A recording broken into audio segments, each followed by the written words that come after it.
नमस्कार मंडळी, ही माझी क्लायंट आहे आणि हिचा आज कॉलेजमध्ये फेअरवेलचा म्हणजे पार्टी आहे, तर त्यासाठी ती माझ्याकडे आली आहे.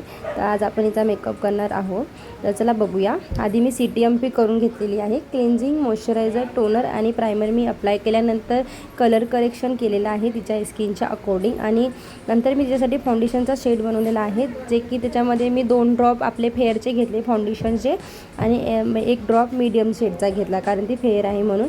आणि नंतर ते एकदम ब्लेंडिंग करून घेतल्यानंतर प्रॉपर ॲब्रो फिलरने पूर्ण फिल करून घेतले.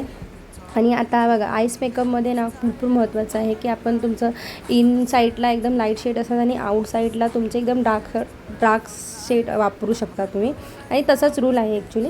तर बघू शकता तिचा आय मेकअप, आणि आय मेकअपमध्ये ब्लेंडिंग खूप इम्पॉर्टंट आहे. तुम्ही बघू शकता ब्लेंडिंग मी कशा प्रकारे करत आहे, आणि त्या स्टेपनी तुम्हीही फॉलो करू शकता. तुम्ही तुमच्या क्लायंटवर सुद्धा हा लुक करू शकता, किंवा तुम्हाला स्वतःलाही करायचं असेल तर ठीक आहे, तुम्ही करू शकता. खूप छान वाटतो आणि खूप सुंदर दिसत होत्या या. आता मी यांना शिमर अप्लाय करून घेतलेला आहे. आता शिमर अप्लाय करायची टेक्निक बघा. आणि आता लायनर. तर आता लायनर बघा, मला या हाताने उलटं पडवतं म्हणून मी आधी तिला मिडलपासून आउटसाईडला घेतलं आणि मग आता मी इनसाईड कवर करून घेते आहे.